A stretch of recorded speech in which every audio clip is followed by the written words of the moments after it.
దేశవ్యాప్తంగా సంచలనం రేపిన బాలీవుడ్ నటుడు సైఫ్ అలీ ఖాన్ దాడి కేసులో రోజుకో నిజం బయటకొస్తోంది. దాడి జరిగి జనవరి 12 నుంచి ఒక్కో విషయం కూడా బయటపడుతోంది. అయితే ఈ కేసులో దర్యాప్తు చేస్తున్న పోలీసులు స్పీడ్ పెంచారు. కాగా ప్రస్తుతం సైఫ్ ఆరోగ్యం నిలకడగా ఉన్నట్లు వైద్యులు తెలిపారు. ఆయన వెన్నులో దిగిన 2.5 అంగుళాల బ్లేడు ముక్కను తీశారు. ఇదంతా ఇలా ఉంటే ఈ వ్యవహారంలో మరో కీలక విషయం పుకార్లు రేపుతోంది.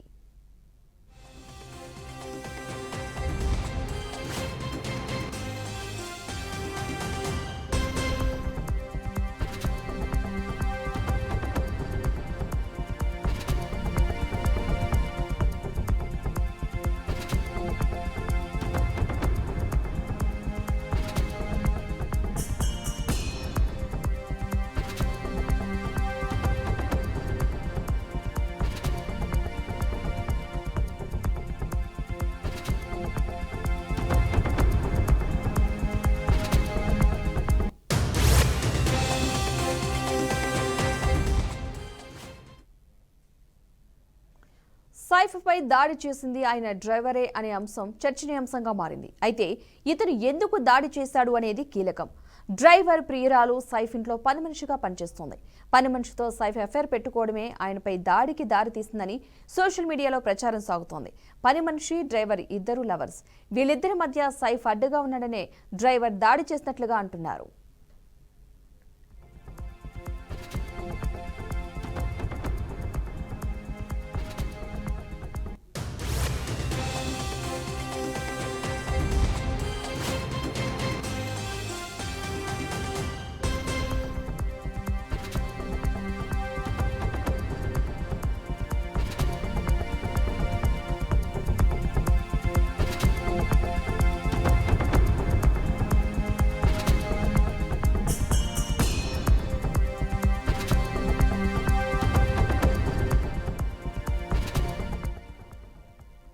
దాడి జరిగిన రోజు రాత్రి సైఫ్ ఇంట్లో చిన్న పార్టీ జరిగింది. ఆ పార్టీలో సైఫ్ అలీ ఖాన్ భార్య కరీనా కపూర్ ఆమె స్నేహితులతో పార్టీ చేసుకున్నారు. ఆ సమయంలో ఈ దాడి జరిగినట్లుగా తెలుస్తోంది. దాడి జరిగిన గంట తర్వాత భార్యకు సమాచారం అందింది. సైఫ్ తల్లితో ఉన్న తన కుమారుడికి సమాచారం ఇవ్వడంతో అతను వచ్చి హాస్పిటల్కి తీసుకువెళ్లారు. దాడి చేసింది డ్రైవరే కాబట్టి కారులో హాస్పిటల్కు వెళ్లేందుకు వీలు లేదు.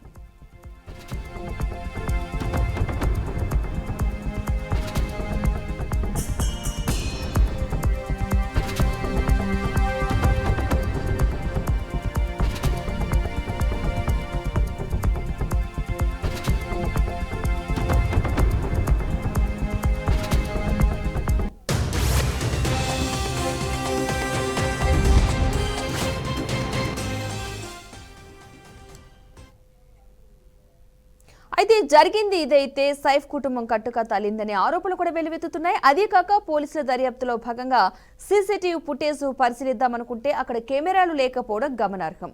బాంద్రా ఏరియాలో ఎక్కువగా ఉండేది సినిమా యాక్టర్లు, ప్రముఖ వ్యక్తులే ఉంటారు.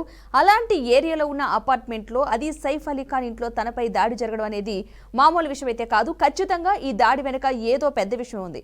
ఒకవేళ పని మనిషి డ్రైవర్ కథే అయితే కనుక దాన్ని ఎలా నిర్ధారిస్తారో చూడాలి. మొత్తంగా ఇదే అంశానికి సంబంధించిన పూర్తి సమాచారాన్ని మా అవుట్పుట్ ఎడిటర్ వెంకట్ మరింత సమాచారం అయితే అందిస్తారు. వెంకట్, చెప్పండి, ఏ సైఫ్ అలీ ఖాన్ కి దాడి కేసుకు సంబంధించి మొన్నటి వరకు ఒక కథ అయితే ఇప్పుడు ఏంటంటే డ్రైవరే దాడి చేశాడు అంటే తనకు సంబంధించిన వ్యక్తితో ఈయన ఇల్లీగల్ కాంటాక్ట్ పెట్టుకున్నారు, దానివల్ల ఇలా జరిగిందని ఒక ఆరోపణ అయితే బయటకు వస్తుంది. కానీ కుటుంబ సభ్యుల నుంచి వచ్చిన వెర్షన్ వేరేగా ఉంది. సో మొత్తంగా దీన్ని ఏ విధంగా చూడాలి, అసలు ఏం జరిగింది అని అనుకోవాలంటారు? సైఫ్ అలీ ఖాన్ పైన జరిగిన దాడి కేసు ఇప్పటికీ మిస్టీరియస్ గానే ఉంది. చాలా రకరకాలైన కోణాలు బయటకు వస్తూ ఉన్నాయి. తాజాగా వచ్చిన ఒక ట్విస్ట్ ఏంటంటే ఇది కన్ఫర్మ్ అనాథరైజ్డ్ గా మనం భావించాల్సిన అవసరం ఉంటుంది. ఇదే జరిగిందని మనం ఖచ్చితంగా చెప్పలేము. ఎందుకంటే ఒక చిన్న పాయింట్, ఒక చిన్న కోణం కూడా బయటకు వచ్చింది. నిన్న ఏదైతే పోలీసులు అసలు దొరకలేదు అంటూ ఏదైతే ఒక బాంబు పేల్చారో అది వారి కోసం ఇంకా స్టిల్ సెర్చింగ్, ఎవరైతే అక్యూజ్డ్ ఉన్నారో అతని కోసం స్టిల్ సెర్చింగ్ అని వాళ్ళు కన్ఫర్మేషన్ ఇచ్చారు. కానీ ఈ లోపల ఇంకొక చిన్న యాంగిల్స్, ఒక కొత్త కోణం ఏం బయటకు వచ్చిందంటే ఈ సైఫ్ అలీ ఖాన్ పై దాడి కేసు వెనకాల ఒక వివాహేతర సంబంధం ఉంది అన్న అనుమానాలు అయితే బలంగా వినిపిస్తున్నాయి. పని మనిషితో ఆయన సన్నిహితంగా ఉండటం కూడా జరిగింది, సన్నిహితంగా ఉంటాడు. ఈ క్రమంలోనే ఆ పని మనిషి భర్త ఎవరైతే ఉన్నారో ఆ భర్త ఒక డ్రైవర్ గా పనిచేస్తున్నారని బట్ అతను డ్రైవర్ గా యాక్చువల్ గా ఇంట్లో పనిచేస్తున్నాడా లేదా బయట పనిచేస్తున్నాడా అనేది అది ఇంకా నిర్ధారణ అవ్వలేదు. బట్ ఈ కోణంలోనే గతంలో సైఫ్ అలీ ఖాన్ ఈ విషయం ఆ డ్రైవర్ కి అంటే పని మనిషి భర్త కూడా తెలిసిన నేపథ్యంలోనే తర్వాత దానిపై సైఫ్ అలీ ఖాన్ తీరు మార్చుకోకపోవడంతోనే అది కొంత పగగా గ్రడ్జ్ లాగా పెంచుకొని ఒకసారి పక్క ప్లాన్ తోనే అటాక్ చేశారన్న వాదన వినిపిస్తుంది. బట్ ఇది ఒక పాయింట్, ఒక రకరకాల ఇప్పుడు సైఫ్ అలీ ఖాన్ దాడికి సంబంధించి రకరకాల యాంగిల్స్, రకరకాల కోణాలు బయటకు వస్తున్న నేపథ్యంలో ఇది ఒక కోణం బయటకు వస్తూ ఉంది. ఇది ఖచ్చితంగా ఇదే జరిగిందని మనం చెప్పలేము, బట్ ఇది కూడా జరగడానికి ఛాన్స్ ఉంది. ఈ విషయాన్ని కప్పుపుచ్చేందుకే సైఫ్ అలీ ఖాన్ కుటుంబం కూడా ఒక పెద్ద ప్లాన్ గానే ఒక వేరే వర్షన్ చెప్తుంది అనే వాదన కూడా వినిపిస్తుంది. నిజానికి ఆ రోజు దాడి జరిగిన సమయంలో కరీనా కపూర్ అంటే సైఫ్ అలీ ఖాన్ భార్య వేరే పార్టీలో ఉంది. ఇక్కడ ఇంట్లో ఉంది కేవలం ఒక్క కుమారుడు, అంటే పెద్ద కుమారుడు లేదంటే చిన్న కుమారుడు తైమూర్ అలీ ఖాన్ అని పక్కన పెట్టినట్టు ఒక కుమారుడు ఉన్నారు. తైమూర్ అలీ ఖానే అంటే చిన్న కుమారుడు ఎవరైతే కరీనా కపూర్, సైఫ్ అలీ ఖాన్ సంతానం తైమూర్ అలీ ఖానే ఎవరు లేకపోవడంతో గాయాలతో ఉన్నటువంటి సైఫ్ అలీ ఖాన్ ని ఆటోని పిలిపించి తీసుకెళ్లాడని ఒక వాదన వినిపిస్తుంది. ఆటో డ్రైవర్ కూడా ఇప్పటికే ప్రకటన చేయడం జరిగింది. అతను గాయపడిన వ్యక్తి సైఫ్ అలీ ఖాన్ తమకు అప్పటికీ తెలియదని, హాస్పిటల్కి వెళ్ళిన తర్వాత మొత్తం వార్తలు బయటకు వచ్చిన తర్వాతే తాను ఒక పెద్ద నటుని తీసుకెళ్లాను ఆసుపత్రికి అని ఆటో డ్రైవర్ కూడా చెప్పడం జరిగింది. కేవలం అతను ఇంటి దగ్గర నుంచి హాస్పిటల్ మాత్రం తీసుకెళ్లాలని, ఆ మధ్యలో పెద్దగా మాట్లాడిన నేను లేదు, సివియర్ గాయాలతో ఉన్నటువంటి సైఫ్ అలీ ఖాన్ మాత్రం తీసుకెళ్లాలని చెప్తున్నాడు. కానీ కరీనా కపూర్ ఫ్యామిలీ నుంచి అంటే సైఫ్ అలీ ఖాన్ కుటుంబం నుంచి అధికారిక ప్రకటన, అధికారిక విషయం ఇప్పటికి కూడా రాలేదు. బట్ ఈ ఖచ్చితంగా ఏదైతే ఇల్లీగల్ ఏదైతే ఉందో జరిగింది అనే ఒక అనుమానం వ్యక్తం అవుతుంది. ఆ పని మనిషితో ఆయన సాన్నిహితంగా ఉండటాన్ని భరించలేక ఆల్రెడీ నిందితుడు ఎవరైతే ఉన్నారో సైఫ్ అలీ ఖాన్ డ్రైవర్ ఆల్రెడీ పోలీసులు అదుపులోకి తీసుకోవడం కూడా జరిగింది కాబట్టి ఆ విచారణకు సంబంధించి అప్డేట్స్ ఏమైనా ఉన్నాయా?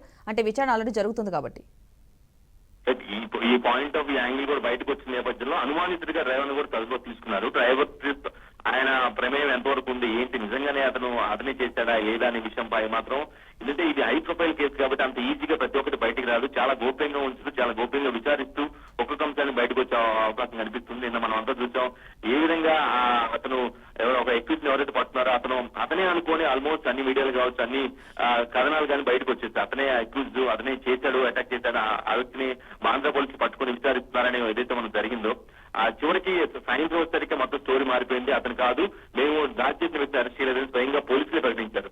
సో ఈ నేపథ్యంలో ఏంటంటే ప్రతి ఒక్కటి కూడా ఈ కేసు సంబంధించి ప్రతి విషయం కూడా చాలా క్లీన్ గా, చాలా గోప్యంగా జరుగుతుంది. ఫుల్ ఫ్లెడ్జ్డ్ గా స్టోరీ మొత్తం బయటకు రావడానికి కూడా చాలా సమయం పట్టినట్టుంది. బట్ సైఫ్ అలీ ఖాన్ అతను సేఫ్ అవ్వటం మాత్రం కొంతవరకు ఆ ఫ్యామిలీ కొంత ఇన్సూరెన్స్ ఒక ఊరకు లభించినట్టుగా ఉంది. ఆయన 2-3 days లో రికవర్ అవుతారు. అంటే ఆయన స్టేట్మెంట్ ఇప్పటికే తీసేసుకున్నారు. యాక్చువల్ గా హాస్పిటల్కి వెళ్ళి ఆయన కాన్షియస్ లోనే ఉన్నారు, మాట్లాడగలుగుతున్నారు. కాబట్టి ఈ దాడికి సంబంధించి ఆ స్టేట్మెంట్ ఆధారం కూడా తీసుకొని ఎవరైతే నిందితులు పట్టుకున్న వ్యక్తులు ఎవరైతే ఉన్నారో అక్యూజ్డ్ వాళ్ళు కాదు కానీ బట్ దానికి రిలేటెడ్ గా ఉన్నట్టు, దానికి సంబంధం ఉన్నట్టు, కేసుకు సంబంధం ఉన్నట్టు వ్యక్తులందరినీ కూడా ఎవరైతే తీసుకున్న ఒకరిద్దరిని తీసుకున్న డ్రైవర్తో పాటు మరో వ్యక్తులు కూడా అదుపులో తీసుకున్నట్టుగా తెలుస్తుంది. వాళ్ళని విచారించి ఆ స్టేట్మెంట్ ఆధారంగా విచారించి నిజంగానే జరిగిందా, ఇతని ప్రోత్సాహంతో ఇతని ఇల్లీగల్ చేసిన ఒక కారణం, అది కూడా రీజన్ ఉందా అనే ఒక పాయింట్ మాత్రం చాలా ఇంట్రెస్టింగ్ ఆస్పెక్ట్ గా మారింది. ఓవరాల్ గా ఇది ఒక సినిమాని కల్పిస్తుంది. జనరల్ గా ఆయన సినిమాలో చాలా బిజీగా ఉంటూ చాలా పెద్ద పెద్ద క్యారెక్టర్ చేస్తూ ఒక ఫ్యాన్ ఫాలోయింగ్ తెచ్చున్నాడు. సో సేమ్ అటువంటి ఇతివృత్తమే అతను రియల్ లైఫ్ లో ఈ విధంగా గాయాల పాలైన తర్వాత అసలు సినిమాటిక్ గా జరిగిన సీన్ అయితే ఇక్కడ ప్రతి ఒక్కటి కూడా కనిపిస్తుంది. ప్రతి ఒక్క మైన్యూట్ డీటెయిల్ కూడా చాలా ఇంట్రెస్టింగ్ అంటే ఒక సస్పెన్స్ ని, ఒక అనుమానాన్ని వ్యక్తించేలాగా ఉంది పద్మ. అయితే వెంకట్, అంత పెద్ద సినీ యాక్టర్ ఇంటి పరిసరాలు సీసీ కెమెరాలు లేవు అనే వార్తలు వస్తున్నాయంటే దాన్ని ఎంతవరకు మనం నమ్మవచ్చు అంటారు? అసలు దీన్ని ఏ విధంగా చూడాలంటారు? అసలు టోటల్ ఎపిసోడ్ లో ఇంకో point of view CC camera విషయం చాలా ఇంపార్టెంట్ ఆస్పెక్ట్ గా మారింది. ఎందుకంటే మామూలు జనరల్ సరౌండింగ్స్ లోనే సీసీ కెమెరాలు వీధుల్లో లేదంటే ఇళ్ల దగ్గర పెట్టించుకున్న పరిస్థితి ఉంటుంది. అటువంటి బాంద్రా లాంటి రిచెస్ట్ ప్లేస్ లో సాయి సద్గురు అనే ఒక అపార్ట్మెంట్, అంటే చాలా పెద్ద ఫేమస్ అపార్ట్మెంట్. ఆ అపార్ట్మెంట్ లో ఆయన ఉంటున్నారు. చాలా పైన ఉన్న అపార్ట్మెంట్, చాలా పైన ఉంటున్న ఫ్లాట్ లో ఉంటున్న పరిస్థితి ఆయన. సో అంత పెద్ద అపార్ట్మెంట్, అంత సెక్యూరిటీ విజిలెన్స్ ఉంటుంది, చాలా పకడ్బందీగా బందోబస్తు ఉంటుంది. అటువైపుకు రావాలన్నా కూడా చాలా ఇబ్బంది ఫీల్ అవుతుంటారు. తెలిసిన వ్యక్తి, సైఫ్ అలీ ఖాన్ తెలిసిన వ్యక్తులు కూడా ఆ ఇంట్లోకి పోవాలి అంటే చాలా రిస్ట్రిక్షన్స్ ఉంటాయి, చాలా అనుమతులు తీసుకోవాల్సి ఉంటుంది. కానీ అటువంటి పరిస్థితుల్లో ఆ వ్యక్తి గోడను జంప్ చేసుకుని వెళ్ళటం, నేరుగా లిఫ్ట్ ద్వారానో లేదంటే మెట్ల ద్వారానో ఆయన అపార్ట్మెంట్కి వెళ్ళటం, ఆయన అపార్ట్మెంట్ లో ఫ్లాట్కి వెళ్ళటం, అక్కడ గొడవ పడటం, దాడి చేయటం, ఇవన్నీ కూడా టోటల్ మిస్టీరియస్ గానే ఉన్నాయి. సీసీ కెమెరాలు అసలు లేవు అని అనడానికి కూడా మనం కంప్లీట్ గా అనలేము. ఎందుకంటే సీసీ కెమెరాలు ఉన్నాయి కానీ మేబీ విషయాన్ని గోప్యంగా ఉంటున్నారనే ఒక అనుమానం అయితే బలంగా వినిపిస్తుంది. ఈ విషయాన్ని బయటికి చెప్పట్లేదు, ఏదో ఒక థర్డ్ యాంగిల్ ఒక వేరే కొత్త కోణం ఉంది కాబట్టి దాన్ని చాలా లో ప్రొఫైల్ లో ఉంటున్నారనే వాదనలు కూడా బలంగా వినిపిస్తూ ఉన్నాయి. మీరన్నట్టుగానే ఇంకా ఇంత పగడ్బందీగా దాడి జరిగిందంటే ఒక తెలిసిన వ్యక్తి అంటే ఆ సరౌండింగ్స్ లో ఉన్న వ్యక్తి లేదంటే బాగా అక్కడ ఆ ప్రాంతంలో అపార్ట్మెంట్ ప్రాంతంలో నివసించే వ్యక్తులు లేదంటే చుట్టుపక్కల ఉండే వ్యక్తి అయితేనే అంత ఈజీగా యాక్సెస్ తీసుకుని వెళ్ళగలడు అనే ఒక వాదన కూడా వినిపిస్తూ ఉందంటే దాడి చేసిన వ్యక్తి కూడా అతనికి సైఫలికానికి తెలిసిన వ్యక్తి అనే వాదన కూడా బలంగా వినిపిస్తున్నాయి. బట్ ఇవన్నీ బయటికి రావాలంటే ఖచ్చితంగా పోలీసులు ఎవరైతే బాంగ్లా పోలీసులు ఉన్నారో దాని కేసుని చాలా స్ట్రిక్ట్ గా సీరియస్ గా తీసుకుని ప్రతి మైన్యూట్ విషయాన్ని కూడా పరిశీలించి విచారణ చేసి బయటకు తీసి తప్పించి అంటే ఎటువంటి ఇంపార్షియల్ లేకుండా తీస్తే తప్పించి అన్బయాస్డ్ గా వ్యవహరిస్తేనే ఇదంతా ఉదంతా బయటకు వచ్చే అవకాశం కనిపిస్తుంది. Padma right, thank you Venkat. మొత్తంగా అయితే ఈ అంశానికి సంబంధించి అటు సైఫ్ కుటుంబం కూడా కట్టుకథ అల్లిందనే ఆరోపణలు కూడా బాగానే వినిపిస్తున్నాయి. అది కాక పోలీసుల దర్యాప్తులో భాగంగా సీసీటీవీ ఫుటేజ్ పరిశీలిద్దామనుకుంటే అక్కడ కెమెరాలు లేవు అనడం కూడా గమనార్హనే అనుకోవాలి. బాంద్రా ఏరియా ఎక్కువగా ఉండేది సినిమా యాక్టర్లు ప్రముఖ వ్యక్తులే కాబట్టి అలాంటి ప్లేసెస్ లో ఖచ్చితంగా సీసీ కెమెరాలు ఉండి తీరుతాయి అండ్ సెక్యూరిటీ కూడా చాలా ఎక్కువగా ఉంటుంది. కానీ అలాంటి ప్లేస్ లో ఈ సైఫ్ అలీ ఖాన్ పై దాడి జరిగిందంటే ఇది మామూలు విషయం కాదు. ఖచ్చితంగా దీని వెనుక మరొకటి కోణం దాగి ఉందనే అనుమానాలు కూడా చాలా వ్యక్తమవుతున్నాయి. అటు డ్రైవర్ పనా లేదంటే ఖచ్చితంగా వేరే వాళ్ళ పనా లేకపోతే ఇవన్నీ దాచేందుకు కుటుంబ సభ్యులు ఏమైనా ప్రయత్నం చేస్తున్నారా అనేది మరికొన్ని రోజులైతే తేలనుంది. ఇది వాళ్ళ special drive. Keep watching BRK news Telugu సత్తా.